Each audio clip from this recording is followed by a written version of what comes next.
ನಮಸ್ಕಾರ ರಾಯ್ ಕಸ್ಟ್ಲಿನ್ ಅವರೇ. ನಮಸ್ಕಾರ. ಇದು ಪಿಂಗಾರ ನ್ಯೂಸ್ ಇದಕ್ಕೆ ನಿಮ್ಮ ಸಂದರ್ಶನವನ್ನು ತಗೊಳ್ತಾ ಇದ್ದೇವೆ. ಈಗ ನೀವು ಕನ್ಸ್ಟ್ರಕ್ಷನ್ ಫೀಲ್ಡ್ ಅಲ್ಲಿ 35 ವರ್ಷ ಅನುಭವಿ ಮತ್ತು ಡೆವಲಪಿಂಗ್ ಅಲ್ಲಿಯೂ ಬಹಳ ಅನುಭವಿ. ಕಳೆದ 20 ವರ್ಷದಿಂದ ಅದರ ಡೆವಲಪಿಂಗ್ ಅಲ್ಲಿ ಮತ್ತೆ ಅಂದ್ರೆ ಫ್ಲಾಟ್ಗಳನ್ನು ಕಟ್ಟಿ ಸೇಲ್ ಮಾಡೋದು, ಲ್ಯಾಂಡ್ ಡೆವಲಪ್ ಮಾಡೋದಿದ್ರಿ. ಈಗ ಈ ಲಾಕ್ಡೌನ್ನಿಂದ ಮರಳಿ ಆರಂಭವಾಗಲಿಕ್ಕೆ ಏನೇನೆಲ್ಲ ಪ್ರಾಬ್ಲಮ್ಗಳು ಈ ಕನ್ಸ್ಟ್ರಕ್ಷನ್ ಡಿವಿಷನ್ಗೆ ಬರ್ತವೆ ಅಂತ ಹೇಳಿಬಿಡಿ. And the solution also what to do. Construction ನಲ್ಲಿ ನಾನು ಮೊದಲಿಂದಲೇ ಲಾಕ್ಡೌನ್ ಅನೌನ್ಸ್ ಆದ ದಿನದಿಂದಲೇ ರೈಟ್ ಫ್ರಮ್ ಡೇ ಒನ್ ನಾನು ಏನ್ ಹೇಳ್ತಿದ್ದದಂದ್ರೆ ಲಾಕ್ಡೌನ್ ಪೀರಿಯಡ್ಗಿಂತ ಲಾಕ್ಡೌನ್ ರಿಲ್ಯಾಕ್ಸ್ ಆದ ನಂತರ ಓಪನ್ ನಾರ್ಮಲ್ ಲೈಫ್ ಸ್ಟಾರ್ಟ್ ಆದಾಗ ನಮ್ಮ ರಿಯಲ್ ಪ್ರಾಬ್ಲಮ್ಸ್ ಸ್ಟಾರ್ಟ್ ಆಗ್ತವೆ. ಯಾಕಂದ್ರೆ ಈ ಲಾಕ್ಡೌನ್ 1 ತಿಂಗಳು 1.5 ತಿಂಗಳು 2 ತಿಂಗಳು ಇದ್ದಾಗ ಎಲ್ರಿಗೆ ಇದರಿಂದ ಒಂದು ಬಿಸ್ನೆಸ್ ಅಲ್ಲಿ ಏನ್ ಹೇಳ್ತೇವೆ ಹಿನ್ನಡೆ ಇದೆ. ಕಂಪ್ಲೀಟ್ ಕ್ಲೋಜರ್ ಅಂತ ಹೇಳಿದ್ರೆ ಏನು ಟರ್ನ್ ಓವರ್ ಆಗುದಿಲ್ಲ. ಅಂಡ್ ಕನ್ಸ್ಟ್ರಕ್ಷನ್ ಇಂಡಸ್ಟ್ರಿ ನಾನು ಹೇಳಿದ್ರೆ it's the main backbone of any other business. ಯಾಕೆಂದ್ರೆ ನಮ್ಮಲ್ಲಿ ಹೆಚ್ಚಿನ ಲೇಬರ್ಸ್ ಇರೋದು they are uneducated people, daily wage earners. ಅವರು ಅವತ್ತು ಸಂಪಾದಿಸಿದ್ದನ್ನು ಅವತ್ತೇ ಖರ್ಚು ಮಾಡುವವರು.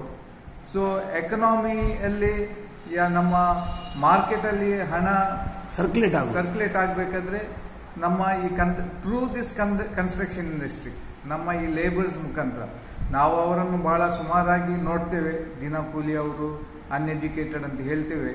ಆದ್ರೆ ಮನಿ ರೊಟೇಷನ್ ಆಗುದು, ಮನಿ ಸರ್ಕ್ಯುಲೇಟ್ ಆಗುದು, ಸಣ್ಣ ಸಣ್ಣ ಬಿಸ್ನೆಸ್ಗಳು, ಗೂಡ್ ಅಂಗಡಿಗಳು ಇರ್ಬೋದು, ಸಣ್ಣ ಸಣ್ಣ ಚಾಯ್ ಅಂಗಡಿಗಳು ಇರ್ಬೋದು, ಸಣ್ಣ ಸಣ್ಣ ರೆಸ್ಟೋರೆಂಟ್ಸ್ಗಳು ಇರ್ಬೋದು, ದಿನಸಿ ಅಂಗಡಿಗಳು ಇರ್ಬೋದು, ನಮ್ಮ ಈ ಲೇಬರ್ಸ್ ಫೋರ್ಸ್ ನಿಂದಲೇ ಅದು ನಡೀತದೆ ಅಂತ ಹೇಳಲಿಕ್ಕೆ ನಮಗೆ ಖಂಡಿತವಾಗಿ ಹೇಳ್ಬೋದು. ಈಗ ಲಾಕ್ಡೌನ್ ಆದಾಗ ಈ ನಮ್ಮ ಲೇಬರ್ಸ್ ಕಂಪ್ಲೀಟ್ ಇನ್ಕಮ್ ಒಮ್ಮೆಲೆ ಕ್ಲೋಸ್ ಆಯ್ತು. ಅವರದ್ದು ಕ್ಲೋಸ್ ಆಯ್ತು ಮತ್ತು ಅವರು ಸ್ಪೆಂಡ್ ಮಾಡೋದು ಕ್ಲೋಸ್ ಆಯ್ತು ಸಡನ್. ಹೌದು, it's directly related to each other. Labours ಕೈಯಲ್ಲಿ ಹಣ ಇಲ್ಲದಿದ್ರೆ ಅವ್ರು ಖರ್ಚು ಮಾಡೋದಿಲ್ಲ. ಅವ್ರ ಜೀವನ ಈಗ 2 ತಿಂಗಳು ಈ ಲಾಕ್ಡೌನ್ ಇಂದ ಜೀವನ ಹೋಯ್ತು. ಬಹಳಷ್ಟು ಸಂಘ ಸಂಸ್ಥೆಗಳು, ಸರ್ಕಾರ, ಒಳ್ಳೆ ಮನಸ್ಸಿನವರು ಅವ್ರಿಗೆ ಬೇಕಾದ ಆಹಾರ ಕಿಟ್ಸ್ ಗಳನ್ನು ಕೊಟ್ಟು ಜೀವನ ನಡೀತು. ಆದ್ರೆ ಬೇರೆ ಖರ್ಚು ಅಷ್ಟೇ ಇರುದ. ಅವ್ರದ್ದು ಎಲೆಕ್ಟ್ರಿಸಿಟಿ ಬಿಲ್ ಇರ್ಬೋದು, ನೀರಿಗೂ ಬಿಲ್ ಇರ್ಬೋದು, ದೈನಂದಿನ ಏನಾದ್ರೂ ಖರ್ಚಿನ ಸಾಬೂನ್ ಇರ್ಬೋದು, ಪೇಸ್ಟ್ ಇರ್ಬೋದು, ಮಿನಿಮಮ್ ಬೇರೆ ರಿಕ್ವೈರ್ಮೆಂಟ್ಸ್ ಏನಿದೆ ಅದು ಖರೀದಿಸ್ಲಿಕ್ಕೆ ಅವರ ಹತ್ರ ಒಂದು ನಯಾ ಪೈಸೆ ಇಲ್ಲ. ಸೊ ಫಸ್ಟ್ ಆಫ್ ಆಲ್ ಈ ಲಾಕ್ಡೌನ್ ಇಂದ ನಮ್ಮ ಲೇಬರ್ಸ್ಗೆ ಬಹಳ ಒಂದು ದೊಡ್ಡ ಒಂದು ಹಿನ್ನಡೆ ಆಗಿದೆ, ಹೊಡೆತ ಆಗಿದೆ ಆಗಿದೆ. ಮತ್ತೆ as a contractor, as A builder ನಾವು ಹೇಳುವುದಂದ್ರೆ ನಮ್ಮ ಇಡೀ ಲೈಫ್ ಸೈಕಲ್ ಒಮ್ಮೆಗೆ ಬ್ರೇಕ್ ಹಾಕಿದಾಗಾಯ್ತು. ನಮ್ಮೇನು ಡೈಲಿ ಜೀವನ ನಡೆಯುತ್ತಿದ್ದದ್ದು, ನಮ್ಮ ರೂಟೀನ್ ವರ್ಕ್ ಏನು ನಡೀತಿದ್ದದ್ದು ಒಮ್ಮೆಲೆ ಒಂದು ಸಡನ್ ಬ್ರೇಕ್ ಆಗಿದಾಗೆ ಆಯ್ತು. ಏನು ಮುನ್ಸೂಚನೆ ಇಲ್ಲದೆ, ವಿದೌಟ್ ಎನಿ ಪ್ರೀ ವಾರ್ನಿಂಗ್, ಏನು ಹೇಳ್ತೇವೆ ನಮಗೆ ಗುಮಾನೇ ಇರಲಿಲ್ಲ ಇಂಥದ್ದೊಂದು ಸಂಕಷ್ಟ ನಮ್ಮ ಈ ಪ್ರಪಂಚಕ್ಕೆ, ನಮ್ಮ ಈ ಜಗತ್ತಿಗೆ ಬರ್ತದಂತ ಒಂಚೂರು ಗುಮಾನಿ ನಮ್ಗೆ ಇರ್ಲಿಲ್ಲ. ಸಡನ್ ಆಗಿ ಬಂದ ಈ ಏನ್ ಹೇಳ್ತೇವೆ ಸಂಕಷ್ಟದಿಂದ ಇಡೀ ನಮ್ಮ ಇಂಡಸ್ಟ್ರಿ ಮಾತ್ರ ಅಲ್ಲ, ಎಲ್ಲ ಬಿಸ್ನೆಸ್ಗಳು ಒಮ್ಮೆಗೆ ಬಂದಾಗಿ ಹೋಯ್ತು. ಈಗ ಹೆಚ್ಚಿನ ಪ್ರಾಬ್ಲಮ್ಸ್ ಕಾಂಟ್ರಾಕ್ಟರ್ಸ್ಗೆ ಏನಂತ ಹೇಳಿದ್ರೆ, ಅವರು ಟೈಮ್ ಬೌಂಡ್ ಕಾಂಟ್ರಾಕ್ಟ್ಸ್ ಎಂಟರ್ ಆಗ್ತಾ ಇರ್ತಾರೆ. ಟೈಮ್ ಬೌಂಡ್ ಕಾಂಟ್ರಾಕ್ಟ್ಸ್ ಸೈನ್ ಮಾಡ್ಕೊಂಡಿರ್ತಾರೆ. ಅದು ಸಾಧಾರಣ ಬಹುಶಃ ಇರ್ಬೋದು 6 ತಿಂಗಳು ಮುಂಚೆನ, 1 ವರ್ಷ ಮುಂಚೆನ. ದೊಡ್ಡ ಪ್ರಾಜೆಕ್ಟ್ಸ್ ಆದ್ರೆ 1-2-3 ವರ್ಷ ಮುಂಚೆ ನಮ್ಮೊಂದು ಕಂಡೀಷನ್ ಇದೆ. At the time of signing the contracts ನಾವು ಏನು ರೇಟ್ ಕಮಿಟ್ ಮಾಡ್ತೇವೆ, ಏನ್ ಟೈಮ್ ಶೆಡ್ಯೂಲ್ ಕಮಿಟ್ ಮಾಡ್ತೇವೆ, ಅದರೊಳಗೆ ನಾವು ಕಂಪ್ಲೀಟ್ ಮಾಡಲೇಬೇಕು. ಮತ್ತು ಆ ರೇಟ್ಗಳು ಹೈಕ್ ಆಗುದಿಲ್ಲ, ಹೈಕ್ ಮಾಡುದಿಲ್ಲ. ಅದರಲ್ಲಿ ಒಂದು ಸಣ್ಣ ಕ್ಲಾಸ್ ಇರ್ತದೆ. ಆಫ್ಟರ್ ಎ ಸರ್ಟನ್ ಪರ್ಸೆಂಟೇಜ್ ಅಂದ್ರೆ ಡ್ಯೂ ಟು ಅನ್ಫೋರ್ಸಿನ್ ಕಂಡೀಷನ್ಸ್, ಒಂದು ವೇಳೆ ರೇಟ್ ಬಹಳಷ್ಟು ಹೆಚ್ಚಾದ್ರೆ ದೇ ಕನ್ಸಿಡರ್ ಮಾಡ್ತೇವೆ ಅಂತ ಇರ್ತದೆ. ಅಂದ್ರೆ ಡೆವಲಪಿಂಗ್ ಮತ್ತು ಕನ್ಸ್ಟ್ರಕ್ಷನ್ ಅಂಡರ್ ಕಾಂಟ್ರಾಕ್ಟ್ ಇರ್ತದೆ, ಅಗ್ರಿಮೆಂಟ್. ಹೌದು, correct. You have enter the ವಿದ್ಯೆ ನಿಮ್ಮ ಡೆವಲಪ್ ಮಾಡುವವರೊಟ್ಟಿಗೆ ನೀವು ಕಾಂಟ್ರಾಕ್ಟರ್ ಒಂದು ಅಗ್ರಿಮೆಂಟ್ಗೆ ಸೈನ್ ಮಾಡ್ತೀರಿ. ಅದ್ರ ಎಲ್ಲ ಕಂಡೀಷನ್ಗಳಿರ್ತವೆ. ಇಷ್ಟು ರೇಟು, ಇಷ್ಟು ಸಮಯದಲ್ಲಿ ಕೊಡಬೇಕೆಲ್ಲ ಇರ್ತದೆ. ಈಗ ಹೈಕ್ ಆದ್ರೆ ನಿಮ್ಗೆ ಏನು ಅದಕ್ಕೆ ಸೊಲ್ಯೂಷನ್ಸ್? ಹೈಕ್ ಆದ ಕೂಡಲೇ ಹೆಚ್ಚಿನಾಗಿ first of all we have to bear that additional cost ನಾವು ಬೇರ್ ಮಾಡಲೇಬೇಕು. ಈಗ ಒಳ್ಳೆ ಮನಸ್ಸಿನ ಪ್ರೊಮೋಟರ್ಸ್ ಹತ್ರ, ಒಳ್ಳೆ ಮನಸ್ಸಿನ ಹತ್ರ ಬಿಲ್ಡರ್ಸ್ ಯಾರು ಓನರ್ಸ್ ಇದ್ದಾರೆ ಅವ್ರ ಹತ್ರ ನಾವು ನೆಗೋಸಿಯೇಷನ್ ಮಾಡಬಹುದು. ಆದ್ರೆ that will take its own time. ಹೌದು, ಅಷ್ಟೊತ್ತಿಗೆ ನಮ್ಗೆ ಇಲ್ಲಿ ಕೆಲಸ ನಿಲ್ಲಿಸಲಿಕ್ಕೆ ಆಗುದಿಲ್ಲ. ನಾವು ಅದನ್ನು ಮುಂದುವರಿಸಿಕೊಂಡು ಹೋಗ್ಲೇಬೇಕಾಗ್ತದೆ. Because it's a time bound project. Already ನಾವು ಲಾಕ್ಡೌನ್ ಇಂದ 2-3 ತಿಂಗಳು ಈಗ ನಮ್ಮ ಕೆಲಸ ಸಫರ್ ಆಯಿತು. ನಾವೇನು ನಮ್ಮ ಕೆಲಸಕ್ಕೆ ಬ್ಯಾಂಕ್ನಿಂದ ಲೋನ್ ಫೆಸಿಲಿಟೀಸ್ ತೆಗಿತೀವಿ, ಓವರ್ ಡ್ರಾಫ್ಟ್ ತೆಗಿತೀವಿ. ಅವರು ನಮಗೆ ಹಿಂದೆ ಕಟ್ಟಲಿಕ್ಕೆ 2-3 ತಿಂಗಳು ಟೈಮ್ ಕೊಟ್ಟಿರ್ಬೋದು. ಆದ್ರೆ ಆ ಅಮೌಂಟ್ ಮೇಲೆ ಇಂಟ್ರೆಸ್ಟ್ ಸ್ಟಾಪ್ ಆಗಲಿಲ್ಲ. ಹೌದು, ಬಡ್ಡಿ ನಡೀತಾ ಇದೆ. ಹೌದು, ಅದು ಮುಂದೆ ಹೋದಷ್ಟು ಬಡ್ಡಿ ಮೇಲೆ ಬಡ್ಡಿ ಸೇರಿಸ್ಕೊಂಡು ನಮ್ಮ ಬರ್ಡನ್ ಇನ್ಕ್ರೀಸ್ ಆಗ್ತಲೇ ಉಂಟು. ಅದು ಸ್ಲೀಪಿಂಗ್ ಟೈಮ್ ಇರಬಹುದು, ಆದ್ರೆ ಅಲ್ಲಿ ಬಡ್ಡಿ ಇರ್ತದೆ ಅಂತ. ಸ್ಲೀಪಿಂಗ್ ಟೈಮ್ ಕೊಡುವ ಟೈಮ್ ಎಕ್ಸ್ಟೆನ್ಷನ್ ಕೊಟ್ಟಿದ್ದಾರೆ. ನೀವು ರಿಪೇಮೆಂಟ್ ಗೆ ನಮಗೆ ಟೈಮ್ ಎಕ್ಸ್ಟೆಂಡ್ ಮಾಡ್ತಾರೆ. ಈಗ ಲಾಕ್ಡೌನ್ ಎಷ್ಟು ಸಮಯದ, ಈಗ ಇವರು ನಮ್ಮ ಫೈನಾನ್ಸ್ ಮಿನಿಸ್ಟರ್ ಅವರು ಮೊದಲೇ 3 ಮಂತ್ಸ್ ಎಕ್ಸ್ಟೆನ್ಷನ್ ಟೈಮ್. ಕಂತು 30 ತಿಂಗಳಂದ್ರೆ 33 ತಿಂಗಳಾಯ್ತು. 33 ತಿಂಗಳಾಗ್ತದೆ. ನಾವು ಏನು ಇಂಟ್ರೆಸ್ಟ್ ಕಟ್ಟಬೇಕು ಅದು ಇಂಟ್ರೆಸ್ಟ್ ನಾವು ಕಟ್ಟಲೇಬೇಕು. ಆ ಇಂಟ್ರೆಸ್ಟ್ ಮೇಲೆ ಇಂಟ್ರೆಸ್ಟ್ ಬೀಳುವ ಚಾನ್ಸ್ ಉಂಟು. ಸೊ ನಮ್ಮ ಬರ್ಡನ್ ಇನ್ಕ್ರೀಸ್ ಆಗ್ತಲೇ ಇರ್ತದೆ. ಅದಲ್ಲದೆ ಈಗ ಲಾಕ್ಡೌನ್ ಮುಗಿದ ಕೂಡಲೇ ಈಗ ನಾವು ಈ ಲಾಕ್ಡೌನ್ ಸಡಿಲಿಕೆ ಮಾಡಿ ಈಗ ಜಸ್ಟ್ ಒಂದು 4-5 ದಿವಸ ಆಯ್ತು. ಈಗಲೇ ನಮ್ಗೆ ಅದ್ರ ಇಮಿಡಿಯೇಟ್ ಇಫೆಕ್ಟ್ಸ್ ಗೊತ್ತಾಗ್ತಾ ಇದೆ. ಸಿಮೆಂಟ್ ಮೇಲೆ ರೇಟ್ ಹೆಚ್ಚಾಗಿದೆ, ಬೇರೆ ರಾ ಮೆಟೀರಿಯಲ್ಸ್ ಮೇಲೆ ರೇಟ್ ಹೆಚ್ಚಾಗ್ತಾ ಉಂಟು. ಕೇಳಿದ್ರೆ ಅದು ಅವೈಲೇಬಿಲಿಟಿ ಇಲ್ಲ. ಇಟ್ಸ್ ಸಪ್ಲೈ ಅಂಡ್ ಡಿಮಾಂಡ್ ತರ ಇರ್ತದೆ. ಈಗ ಡಿಮಾಂಡ್ ಜಾಸ್ತಿ ಇದೆ, ಸೊ ರೇಟ್ಸ್ ಹೈಕ್ ಮಾಡ್ತಾರೆ ಅವರು. ಟ್ರಾನ್ಸ್ಪೋರ್ಟೇಷನ್ ಕಾಸ್ಟ್, ಡೀಸೆಲ್ಗೆ ಜಾಸ್ತಿ ಆಯ್ತು, ಪೆಟ್ರೋಲ್ ಡೀಸೆಲ್ಗೆ. ಅದು ಅಲ್ಲದೆ ಪ್ರೊಡಕ್ಷನ್ ಕಾಸ್ಟ್ ಕೂಡ ಇನ್ಕ್ರೀಸ್ ಆಗಿದೆ. ಮತ್ತೆ ಈಗ ಗವರ್ಮೆಂಟ್ ಕಾನೂನು ಪ್ರಕಾರ ಸೋಷಿಯಲ್ ಡಿಸ್ಟೆನ್ಸಿಂಗ್ ಇಂದ ನೀವು ಹೆಚ್ಚು ಜನ ಎಂಪ್ಲಾಯ್ ಮಾಡುವಾಗಿಲ್ಲ, ಅಂದ್ರೆ ಸ್ಪೀಡ್ ವರ್ಕ್ ಆಗುವಾಗಿಲ್ಲ, ಪ್ರೊಡಕ್ಷನ್ ಕಮ್ಮಿ ಆಗ್ತದೆ. ಆದ್ರೆ ರನ್ನಿಂಗ್ ಕಾಸ್ಟ್ ಫ್ಯಾಕ್ಟ್ರಿದು ಓವರ್ ಆಲ್ ಎಸ್ಟಾಬ್ಲಿಷ್ ಇದ್ದು ರನ್ನಿಂಗ್ ಕಾಸ್ಟ್ ಅದೇ ಇರ್ತದೆ. ಮೇಕಪ್ ದ ಕಾಸ್ಟ್ ಅವರು ಕಾಸ್ಟ್ ಇನ್ಕ್ರೀಸ್ ಮಾಡಲೇಬೇಕಾಗ್ತದೆ. ನಮ್ಮ ಲೇಬರ್ಸ್ ಈಗ ಯಾವಾಗ ಊರಿಗೆ ಹೋಗುದಂತ, ಅದು as a human homesick ಅಂತ ಹೇಳೋದಕ್ಕಿಂತ ಅದು ಹ್ಯೂಮನ್ ಮೆಂಟಾಲಿಟಿನೇ ಹಾಗೆ. ಏನು ಕ್ರೈಸಿಸ್ ಬಂದಾಗ, ಏನು ಸಂಕಷ್ಟ ಬಂದಾಗ ಅವರ ಕುಟುಂಬದವರೊಟ್ಟಿಗೆ ಅವರ ಮನೆಯಲ್ಲಿ, ಸ್ವಂತ ಮನೆಯಲ್ಲಿ ಇರುವಷ್ಟು ನೆಮ್ಮದಿ ಬೇರೆ ನೀವು ಎಷ್ಟು ಸೌಕರ್ಯ ಕೊಟ್ಟರು ಬೇರೆ ಕಡೆಯಲ್ಲಿ ಅವರಿಗೆ ಸಿಗುದಿಲ್ಲ. ಅದು ನಮ್ದು ಹಾಗೆ, ನಿಮ್ಗೂ ಹಾಗೆ. ಸೊ ಖಂಡಿತವಾಗಿ ಈ ಲಾಕ್ಡೌನ್ ರಿಲೀಸ್ ಆದ ಕೂಡಲೇ ಅವ್ರಿಗೆ ಹೇಗೆ ಊರಿಗೆ ಹೋಗುದಂತಲೇ ಅವ್ರ ಆಲೋಚನೆಯಲ್ಲಿದ್ದಾರೆ. ಕೆಲಸದ ಮೇಲೆ ಹೆಚ್ಚು ಕಾನ್ಸಂಟ್ರೇಷನ್ ಇಲ್ಲ, ರೆಸ್ಟ್ಲೆಸ್ ಆಗ್ತಾರೆ, ಡೆಸ್ಪರೇಟ್ ಆಗ್ತಾರೆ, ಹಾಗೆ ಇರ್ತದೆ ಅದು. ಹೌದು. ಈಗ ಮಂಗಳೂರಿನ ಪರಿಸ್ಥಿತಿ ಏನು, we are depending completely on north Karnataka and north Indian labour force. North ಕರ್ನಾಟಕದವರು ಈಗ ಸರ್ಕಾರ ಅವ್ರಿಗೆ ಕಂಪ್ಲೀಟ್ ಫ್ರೀ ಟ್ರಾವೆಲ್ ಎಲ್ಲ ಫ್ರೀ ಸೌಕರ್ಯ ಕೊಟ್ಟಿದ್ರಿಂದ ಆಲ್ರೆಡಿ ಅವರು ಇಲ್ಲಿಂದ ಊರಿಗೆ ಹೋಗಿ ಆಯ್ತು. ನಾರ್ತ್ ಇಂಡಿಯಾದವರು ಕಾಯ್ತಾ ಇದ್ದಾರೆ ಯಾವಾಗ ನಮ್ಮನ್ನು ಕಳಿಸ್ತಾರೆ ಅಂತ. ಅದು ರಿಜಿಸ್ಟ್ರೇಷನ್ ಸ್ಟಾರ್ಟ್ ಆಗಿದೆ, ಸೇವಾ ಸಿಂಧುವಿನ ಮೇಲೆ ರಿಜಿಸ್ಟ್ರೇಷನ್ ಸ್ಟಾರ್ಟ್ ಆಗಿದೆ. ಬಹಳಷ್ಟು ಜನರು ಅಲ್ಲಿ ಹೋಗಿ ರಿಜಿಸ್ಟರ್ ಮಾಡಿಕೊಂಡಿದ್ದಾರೆ. ನಾವು ಅವ್ರಿಗೆ ಎಷ್ಟು ಹೇಳಿದ್ರೇನೆ ನಾವು ನಿಮ್ಗೆಲ್ಲ ಇಲ್ಲಿ ಸೌಕರ್ಯ ಕೊಡ್ತೇವೆ, ನಿಮ್ಗೆ ಕೆಲಸ ಕೊಡ್ತೇವೆ, ನಮ್ಮ ಸಂಬಳ ಕೊಡ್ತೇವೆ ಅಂತ ಹೇಳಿದ್ರು ಇಲ್ಲ, ನಮ್ಗೆ ಒಮ್ಮೆ ಊರಿಗೆ ಹೋಗ್ಬೇಕಂತ ಮುಖ ನೋಡಿ ಬರ್ತೇವೆ ಅಂತ ಅದು ಇದ್ದದ್ದೇ. ಅದೊಂದು ಹ್ಯೂಮನ್ ಸೈಕಾಲಜಿ ಬಿಡಿ. ಕರೆಕ್ಟ್. ಸೊ ಅದರಲ್ಲಿ ನಾವು ಏನ್ ಮಾಡ್ಲಿಕ್ಕೆ ಆಗಲ್ಲ. So that is the biggest impact on the construction and developing industry. ಹೌದು. ಮತ್ತೆ ಈ 2 ತಿಂಗಳಿಂದ ಗವರ್ಮೆಂಟ್ ಆಫೀಸಸ್ ಎಲ್ಲ ಬಂದಿದ್ದವು. ಸೊ ಎಲ್ಲ ಡಾಕ್ಯುಮೆಂಟೇಶನ್ ವರ್ಕ್, ಲೈಸೆನ್ಸ್ ವರ್ಕ್, ಅದು ಸಂಬಂಧಪಟ್ಟ ಲೈಸೆನ್ಸ್ ವರ್ಕ್ ಆಗಲಿ ಬಹಳಷ್ಟು ಇದೆ. ಒಂದು ಬಿಲ್ಡಿಂಗಿಗೆ ಲೈಸೆನ್ಸ್ ಸಿಗಬೇಕಾದ್ರೆ ಕಮ್ಮಿಯಲ್ಲಿ ಒಂದು 10-15 ಡಿಪಾರ್ಟ್ಮೆಂಟ್ ನಾವು ಅಪ್ಲಿಕೇಶನ್ ಸುತ್ತಿ ಬರ್ತದೆ. ಹೌದು, ತುಂಬಾ ಡಿಪಾರ್ಟ್ಮೆಂಟ್. ಅದು fire department, environment department, pollution, conversion, single site ಅಂತ ಹೇಳಿ ಬಹಳಷ್ಟು ಬೇರೆ ಬೇರೆ ಡಿಪಾರ್ಟ್ಮೆಂಟ್ಸ್ಗಳಿದೆ. ಎಲ್ಲ ಒಮ್ಮೆಗೆ ಸ್ಥಗಿತಗೊಂಡಿದ್ದವು. ಸೊ ಎಲ್ಲ ಲೈಸೆನ್ಸಿಂಗ್ ವರ್ಕ್ ಇರಲಿ, ಪರ್ಮಿಷನ್ ವರ್ಕ್ ಇರಲಿ, ಎಲ್ಲ ಡಾಕ್ಯುಮೆಂಟೇಶನ್ ವರ್ಕ್ ಇಲ್ಲಿ ನಿಂತೋಗಿದೆ. ಇನ್ನು ಅದು ಪುನಃ ಪ್ರಾರಂಭ ಆಗಬೇಕು. ಸೊ ಅದು ಕೂಡ ಒಂದು ದೊಡ್ಡ ಹೊಡೆತ ಅಂತಲೇ ನಾವು ಹೇಳ್ಬೇಕು. ಹೌದೌದು, ರೆಗ್ಯುಲರ್ ಪ್ರಾಸೆಸ್ ನಿಂತಿದೆ ಅಂತ ಹೇಳುದು ನೀವು. ಹೌದು. ಈಗ ಇದೆಲ್ಲ ಆದ್ಮೇಲೆ this are all are the problems of the industry. So what are the solutions? You are the expert in the field. Solution ಅಂದ್ರೆ ಏನ್ ಹೇಳ್ತೇವೆ, having patience with oneself. ಅಂದ್ರೆ ಕಾಂಟ್ರಾಕ್ಟರ್ ಪೇಷನ್ಸ್ ಅಲ್ಲಿ ಇರಬೇಕಾ, ಡೆವಲಪರ್ಸ್ ಅವರೆಲ್ಲ ಪೇಷನ್ಸ್ ಅಲ್ಲಿ ಇರಬೇಕು. ಎಲ್ರಿಗೂ ಈಗ ದೇ ಹ್ಯಾವ್ ಟು ಏನ್ ಹೇಳ್ತೇವೆ, ಅಬ್ಸಾರ್ಬ್ ದಿಸ್ ಸಿಚುವೇಶನ್. ಈ ಅರ್ಥ ಮಾಡ್ಕೊಳ್ಬೇಕು ಈಗಿನ ಈ ಸಿಚುವೇಶನ್ ಅನ್ನು. ಹೇಗೆ ನಾವು ಕೆಲಸ ಮಾಡುವವರು ಕೂಡ ಅರ್ಥ ಮಾಡ್ಕೊಳ್ಬೇಕು, ನಮಗೆ ಕೆಲಸ ಕೊಟ್ಟವರು ಕೂಡ ಅದನ್ನು ಅರ್ಥ ಮಾಡ್ಕೊಳ್ಬೇಕು, ಎಲ್ಲ ವರ್ಗದವರನ್ನು ಅದನ್ನು ಅರ್ಥ ಮಾಡ್ಕೊಳ್ಬೇಕು. ಪರ್ಚೇಸರ್ಸ್, ಸೆಲ್ಲರ್ಸ್ ಎಲ್ಲ. ಹೌದು, ಇದು ನಾವು ಕೇಳಿಕೊಂಡು ಬಂದ ಸಂಕಷ್ಟ ಅಲ್ಲ, ಮನುಷ್ಯರು ಮಾಡಿದ ಸಂಕಷ್ಟ ಅಲ್ಲ. ರಾಷ್ಟ್ರೀಯ ವಿಪತ್ತು. ಇದು ರಾಷ್ಟ್ರೀಯ ವಿಪತ್ತು. ಇದು ನಾವು ಹೇಳ್ಬೋದು, it is God's own act. ದೇವರ ಮೇಲೇನೆ ನಾವು ಇದು ಬಿಡ್ಬೇಕು.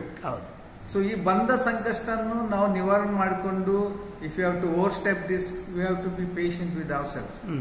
ನಾವು ಏನು ಈಗ ಗಡಿಬಿಡಿ ಮಾಡಿ, ಇಲ್ಲ 2 ತಿಂಗಳು ಲಾಸ್ ಆಯ್ತು, ನಾವು ಈಗಲೇ 2 ದಿನದಲ್ಲಿ ಅದನ್ನು ಮೇಕಪ್ ಮಾಡ್ತೇವೆ ಅಂತ ಹೇಳಿದ್ರೆ ಅದು ಸಾಧ್ಯನೇ ಇಲ್ಲ. First of all we have to ಏನ್ ಹೇಳ್ತೇವೆ, ಎಸೆಟೇನೆ ಎಲ್ಲ ಸೈಟ್ ಓನರ್ಸ್ಗಳು, ಎಲ್ಲ ಸೈಟ್ ಓನರ್ಸ್ಗಳು, ಕಾಂಟ್ರಾಕ್ಟರ್ಗಳು ಒಂದು ಕಡೆಯಲ್ಲಿ ಶಾಂತವಾಗಿ ಕೂತು ಆಲೋಚನೆ ಮಾಡಿ ಮುಂದುವರಿಯುವುದು ಒಳ್ಳೆಯದು. ಎಲ್ಲರೂ ಸೇರುವುದು ಒಂದು ಪ್ರಶ್ನೆ. ನಾವು as a individuals we have to assess our situation.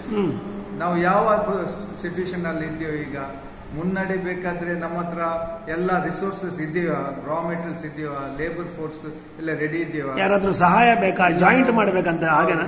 ಇಲ್ಲಾಂದ್ರೆ ನಮ್ಮ ಹತ್ರ ಈಗ 10-20 ಸೈಟ್ ಇದ್ರೆ ಯಾವ್ದು ಪ್ರಯಾರಿಟಿಯಲ್ಲಿ ನಾವು ಪ್ರಾರಂಭ ಮಾಡಬೇಕು, ಯಾವ್ದು ಅರ್ಜೆಂಟ್ ಇದೆ, ಯಾವ್ದು ಒಂದು ಸ್ವಲ್ಪ ಸ್ಲೋ ಮಾಡಿಕೊಂಡು ಮತ್ತೆ ಪ್ರಾರಂಭ ಮಾಡಿ ಅವರಿಗೆ ಕನ್ವಿನ್ಸ್ ಮಾಡಿಕೊಂಡು ಸ್ವಲ್ಪ ಡಿಲೇ ಮಾಡಿಸಬಹುದು. ಅವಾಗ hour resources will be ಮೊಬಿಲೈಸ್ಡ್.